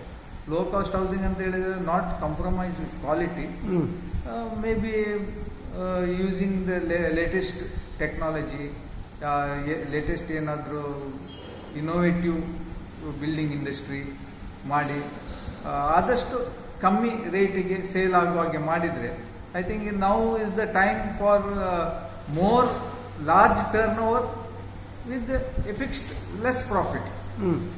ಮೊದಲನಾಗೆ ಟರ್ನ್ ಓವರ್ ಕಮ್ಮಿ ಮಾಡಿ ದೊಡ್ಡ ಪ್ರಾಫಿಟ್ ಮಾಡೋದಲ್ಲ. You have to have a bigger turnover. Bigger turnover ಅಂದ್ರೆ more customers. When you have budgeted apartments and budgeted plots, definitely customers ಬರ್ತಾರೆ. ಪ್ರಾಫಿಟ್ ಮಾರ್ಜಿನ್ ಸ್ವಲ್ಪ ಕಡಿಮೆ ಆಗ್ತದೆ. ಬಟ್ ಯು ಕ್ಯಾನ್ ಹೇಳೋದು ನೆಸೆಸಿಟಿ ಬೇಸ್ ಅಲ್ಲಿ ಫ್ಲಾಟ್ಗಳನ್ನು ಮಾಡಬೇಕಾದ ಜನರ ಕಸ್ಟಮರ್ನ ನೆಸೆಸಿಟಿ ಬೇಸ್. ಹೌದು. ಸ್ವಲ್ಪ ವರ್ಷ ಮುಂಚೆ ನೀವು ನೋಡಿದ್ರೆ ಮಂಗಳೂರಿನಲ್ಲಿ ಒಂದು ಅಪ್ ಟು 10-15 ಇಯರ್ಸ್ ಮೊದಲು ನೋಡಿದ್ರೆ ಮಂಗಳೂರಿದು 2 bedroom ಅಪಾರ್ಟ್ಮೆಂಟ್ 3 bedroom ಅಪಾರ್ಟ್ಮೆಂಟ್ ಅಂತ ಹೇಳಿದ್ರೆ ಸಾಧಾರಣ ಬಾಂಬೆ ಮಿಡಲ್ ಕ್ಲಾಸ್ ನಾವು ಹೇಳ್ತಿದ್ದಾರೆ ನಾವು 3 ಫ್ಲಾಟ್ ಇದರಲ್ಲಿ ಮಾಡಬಹುದಂತ. ಬಾಂಬೆದು ಮಿಡಲ್ ಕ್ಲಾಸ್ನವರು ನಮ್ಮ 2 bedroom ಅಪಾರ್ಟ್ಮೆಂಟ್ ನಲ್ಲಿ ಅವ್ರಿಗೆ 3 ಅಪಾರ್ಟ್ಮೆಂಟ್ಸ್ ಅಂದ್ರೆ ಸೂಪರ್ ಬಿಲ್ಟ್ ಅಲ್ಲಿ ಬರ್ತಾ ಇತ್ತು. ಅದು ಹೇಗೆ ಅವ್ರದ್ದು ವೆರಿ ಏನ್ ಹೇಳ್ತಾರೆ ಸೈಜ್ ಅವ್ರದ್ದು ಬಹಳ ಸಣ್ಣದು. ಹೌದು ಹೌದು. ಬ್ಯಾಂಗ್ಳೂರ್ನಲ್ಲಿ ನಾವು ಒಂದು 2 bedroom ಅಪಾರ್ಟ್ಮೆಂಟ್ ಅವಾಗ 1200ಗೆ ಮಾಡಿದ್ರೆ 2 bedroom ಅಪಾರ್ಟ್ಮೆಂಟ್ ಅವ್ರು 400 square feet ನಲ್ಲಿ ಅವ್ರ ಮನೆ ಆಗ್ತಿತ್ತು. And cost is much more. ಹೌದು. ಆ ಲಕ್ಸುರಿ ನಮ್ಗಿತ್ತು ಮಂಗಳೂರಲ್ಲಿ. You could give bigger space for lesser cost because people could afford to buy. But now people's affordability, purchasing power could reduce ಆಗ್ತಾ ಉಂಟು. So we should cater to the needs of the people. ನಾವು ದೊಡ್ಡ ಕಟ್ಟಿ ಕಾಯುವುದಕ್ಕಿಂತ market survey ಮಾಡಿ ಜನರಿಗೆ ಏನ್ ಬೇಕು ಅದನ್ನು ನಾವು ಕೊಡಬೇಕು. ಈಗ ಪರ್ಚೇಸಿಂಗ್ ಪವರ್ ಜಾಸ್ತಿ ಆಗ್ಲಿಕ್ಕೆ ಏನ್ ಮಾಡಬೇಕು? ಪರ್ಚೇಸಿಂಗ್ ಪವರ್ ಅಂದ್ರೆ ನಿಮ್ದು ಸೇಲ್ ಆಗಿ ಹೋಗ್ಬೇಕು ಅಂತ ಆ ಅರ್ಥದಲ್ಲಿ. ಅದು ಪರ್ಚೇಸಿಂಗ್ ಪವರ್ ಜಾಸ್ತಿ ಮಾಡ್ಲಿಕ್ಕೆ ದಟ್ಸ್ ಇಂಡಿವಿಜುವಲ್ ಕೆಪಾಸಿಟಿ. ಅದು ಯಾರು ಏನ್ ಮಾಡ್ಲಿಕ್ಕೆ ಆಗುದಿಲ್ಲ. If you are a businessman, ಸಣ್ಣ businessman, you should become a bigger businessman. If you are a employed person, you should aim for more income generating post. ಅಷ್ಟೇ ಬಿಟ್ರೆ ಬೇರೆ ಅಲ್ಲ, ಹಾಗಲ್ಲ. ಜನರಿಗೆ ತುಂಬಾ ಫ್ಲಾಟ್ಸ್ಗಳು ಉಳಿಯುವ ಬದಲು ಏನಾದ್ರು ಸ್ಕೀಮ್ಸ್ಗಳು ಮಾಡೋದಾದ್ರೆ what scheme you recommend to the builders and to the buyers both? Schemes ಈಗಾಗಲೇ ಬಹಳಷ್ಟು ಬಿಲ್ಡರ್ಸ್ಗಳು they are selling at almost cost price or lesser than cost price. ಯಾಕೆಂದ್ರೆ ಒಂದು ಅಸೆಟ್ ಉಳಿದ್ರೆ ಅವರಿಗೆ ಬ್ಯಾಂಕ್ ಲೋನ್ ಇದ್ರೆ ಬ್ಯಾಂಕ್ ಬಡ್ಡಿಯಲ್ಲಿ ನಡೀತಾ ಇರ್ತದೆ. ಸೊ ನಾನು ನೋಡಿದ್ದೇನೆ ಬಹಳ ಬಿಲ್ಡರ್ಸ್ನವರು they are selling their product for cost price or lesser than cost price. ಅವ್ರಿಗೇನು ದೊಡ್ಡ ಅದರಲ್ಲಿ ಪ್ರಾಫಿಟ್ ಆಗ್ತದೆ ಅಂತ ಹೇಳಲಿಕ್ಕೆ ಆಗುದಿಲ್ಲ. ಆಲ್ರೆಡಿ ಅದು ನಡೀತಾ ಇದೆ. ಈಗ ಈ ಕೋವಿಡ್ ನಿಂದಾಗಿ ಸ್ವಲ್ಪ ಕಂಪ್ಲೀಟ್ ಟ್ರಾನ್ಸಾಕ್ಷನ್ಸ್ ನಿಂತೋಗಿದೆ. ಇನ್ನೊಂದು 5-6 ತಿಂಗಳು ಆದ್ರೂ ಬೇಕಾಗ್ಬೋದು ಮೋಟಿವೇಟ್ ಮಾಡ್ಲಿಕ್ಕೆ, ಜನರಿಗೆ ಮೋಟಿವೇಟ್ ಮಾಡುವುದಕ್ಕಿಂತ ಜನರಿಗೆ ಒಂದು ಸೆಲ್ಫ್ ಕಾನ್ಫಿಡೆನ್ಸ್ ಬರ್ಬೇಕು. ಯಾಕಂದ್ರೆ ಈ ಎಪಿಡೆಮಿಕ್ ನಿಂದ ಫ್ಯೂಚರ್ ಏನಂತ ಯಾರಿಗೆ ಗೊತ್ತಿಲ್ಲ. ಇನ್ನು ಮುಂದೆ ಹೇಗೆ ಸಡನ್ ಬಂದದ್ರಿಂದ ಜನರು ಎಂಬರಾಸ್ ಆಗಿದ್ದಾರೆ ಅಥವಾ ಹೆದರಿ ಹೋಗಿದ್ದಾರೆ ಅಂತ ಹೇಳಿದ್ರೆ ಹೆದರಿ ಹೋಗಿದ್ದಾರೆ. ಮತ್ತೆ ಫ್ಯೂಚರ್ ಇಸ್ ನಾಟ್ ಕ್ಲಿಯರ್. ಈಗ ನೀವು ತುಂಬಾ ಮೀಡಿಯಾ ನೋಡಿದ್ರೆ ನಿಮ್ಗೆ ಗೊತ್ತಾಗ್ತದೆ. ಯಾರು ಹೇಳ್ತಾರೆ ಇದು 1 ವರ್ಷ ಇರ್ಬೋದು, 2 ವರ್ಷ ಇರ್ಬೋದು. ಇನ್ನು ಕೆಲವರು ಹೇಳ್ತಾರೆ 80% of the population will be affected by this ಅಂತ ಹೇಳ್ತಾರೆ. ಸೊ ಅದೆಲ್ಲ ಓದುವಾಗ ಅದೆಲ್ಲ ನಾವು ಆಲೋಚನೆ ಮಾಡುವಾಗ ಹೆದರಿಕೆ ಆಗ್ತದೆ. ನಾವು ಇನ್ವೆಸ್ಟ್ ಮಾಡಿ ಸಾಲ ಮಾಡಿ ನಾವು ಸಿಕ್ಕಾದ್ರೆ ಯಾರು ಅದನ್ನು ಭರ್ತಿ ಮಾಡುದು, ಯಾರು ಲೋನ್ ಕಟ್ಟುದು? ಜನರಿಗೆ ದೇವರ ಭಯ ಜಾಸ್ತಿ ಆಗೋಯ್ತು, ಸಾಯುವ ಭಯ ಜಾಸ್ತಿ ಆಗೋಯ್ತು. ಸಾಯುವ ಭಯಕ್ಕಿಂತ ನೀವು ಜೀವಂತ ಇದ್ರೆ ನಿಮ್ಗೆ ದುಡಿಲಿಕ್ಕೆ ಸಾಧ್ಯ ಇದ್ರೆ ಮಾತ್ರ ಅಲ್ಲ ನೀವು ಈ ತೆಗೆದದ್ದು ಲೋನ್ ಎಲ್ಲ ಕಟ್ಟಬಹುದು. ಇನ್ನು ಮತ್ತೆ ಏನ್ ಬೇಕಾದ್ರೆ ಅದಕ್ಕೆ ಬೇಕಾದೆಲ್ಲ ಮಾಡ್ಬೋದು. If you are not sure of your future, how are you going to invest ಅಂತದೊಂದು ಆಲೋಚನೆ ಬಂದಿದೆ. ಹೌದು, ಅದಕ್ಕೆ I think there should be mass awareness is required. Mass awareness ಕೆಲವು ಮೀಡಿಯಾಗಳಲ್ಲಿ ಹೇಳ್ತಾ ಇದ್ದಾರೆ, ಈ ಏನು ಪೀಡೆ ಬಂದಿದೆ ಅದು ಒಮ್ಮೆ ಎಲ್ಲರಿಗೆ ಹಬ್ತದೆ, but the mortality rate, death rate will be only about 1%, 2% ಗಿಂತ ಕಡಿಮೆ. ಅಂದ್ರೆ ವರಿ ಮಾಡುದು ಬೇಡ ಅಂತ, ಅಂದ್ರೆ ಬೇಡ. ಯಾಕಂದ್ರೆ ಇಷ್ಟು ನಮ್ಮ ದೊಡ್ಡ ದೇಶದಲ್ಲಿ ಇವಾಗಲೇ ಬಹಳಷ್ಟು ಕಂಟ್ರೋಲ್ ನಲ್ಲಿದೆ. 1% 2% ಸಾಯ್ಬೋದು. ಬೇರೆ ಯಾವ್ದ್ರಲ್ಲೂ ನಮ್ಮ ಸಿಕ್ನೆಸ್ ನಿಂದ ಕೂಡ ಸಾಯ್ತಾರೆ, ಆಕ್ಸಿಡೆಂಟ್ ನಿಂದ ಸಾಯ್ತಾರೆ ಬೇರೆ. ಸೊ ಇಟ್ಸ್ ನಾಟ್, ಇದು ಏನಾಗಿದೆ, ಇದು ಒಂದು ಮಾಸ್ ಒಂದು ಇಫೆಕ್ಟ್ ಆಗಿ ಬಿಟ್ಟಿದೆ. ಹೌದು, ಮೆಂಟಾಲಿಟಿ ಒಂದು ಮಾಸ್ ಎಲ್ಲಗೆ ಒಮ್ಮೆ ಹೆದರಿಕೆ ಆಗಿ ಹೋಗಿದೆ. ಸೊ ಅದನ್ನು ನಿವಾರಿಸುವ ಒಂದು ಅವೇರ್ನೆಸ್ ನಾವು ಕ್ರಿಯೇಟ್ ಮಾಡಬೇಕು. ಒಂದು 6 ತಿಂಗಳ ಒಳಗೆ ಇಂಥದ್ದಾದ್ರೆ ಫ್ಯೂಚರ್ ಇಸ್ ನಾಟ್ ಬ್ಲೀಕ್. ನಮ್ಗೆ ಖಂಡಿತ ಬ್ರೈಟ್ ಇದೆ, ಬ್ಲೀಕ್ ಅಲ್ಲ ಬ್ರೈಟ್ ಇದೆ ಅಂತ ಹೇಳ್ತೀವಿ. ಫ್ಯೂಚರ್ ಇಸ್ ವೆರಿ ಬ್ರೈಟ್ ಅಂತ ನಾವು ಅವ್ರಿಗೆ ಹೇಳ್ಬೇಕಾಗ್ತದೆ. ನಾವು ಏನು ಈಗ ಜನರಿಗೆ ಮನಸ್ಸಲ್ಲಿ ಚೈನಾಕ್ಕೆ ಏನು, ಚೈನಾದಿಂದ ಎಲ್ಲ ಇಂಡಸ್ಟ್ರಿ ಇಂಡಿಯಾಕ್ಕೆ ಬರ್ತದೆ ಅಂತ ಹೇಳ್ತೇವೆ. 1-2 ಇಂಡಸ್ಟ್ರಿ ಇಂಡಿಯಾಕ್ಕೆ ಬಂದ ಕೂಡಲೇ ಐ ಥಿಂಕ್ ಜನರ ಮನಸ್ಸಿನಲ್ಲಿ ಒಂದು ಉಲ್ಲಾಸ, ಒಂದು ಉಮೇದು ಬರ್ಬೋದು. ಹೌದು, ಈಗ ಚೈನಾ ಬಿಟ್ಟು ಇಂಡಿಯಾಕ್ಕೆ ಬರ್ತಿದ್ರೆ ಖಂಡಿತವಾಗಿ ನಮ್ಮ ದೇಶಕ್ಕೆ ಒಳ್ಳೇದು ಆಗ್ಬಹುದು ಅಂತ ಅವರ ಮನಸ್ಸಲ್ಲಿ ಬಂದ್ರೆ ಎಲ್ಲ ಸರಿ ಹೋಗ್ತದೆ. ಈ ಏನು ಭಯ ಇದೆ ಅದನ್ನು ನಾವು ಓಡಾಡಿಸ್ಬೇಕು ಅಷ್ಟೇ. ಧನ್ಯವಾದಗಳು, ನೀವು ಇಷ್ಟೆಲ್ಲ ಮಾಹಿತಿಗಳನ್ನು ಕೊಟ್ಟೋದಕ್ಕೆ. ನಿಮ್ಮ ಈ ಆಶಯಗಳೆಲ್ಲ ಈಡೇರಲಿ, ಮತ್ತೆ ಮುಂದಿನ ದಿನಗಳಲ್ಲಿ ಎಲ್ಲ ಇಂಡಸ್ಟ್ರಿಗಳು ನಿಮ್ಮದು ಮತ್ತು ನಮ್ಮದು ಎಲ್ಲ ಸರಿಯಾಗಲಿ ಅಂತ ಆಶಿಸಿ ಕೊನೆಗೊಳಿಸ್ತೇನೆ. ನಮಸ್ಕಾರ. ನಮಸ್ಕಾರ.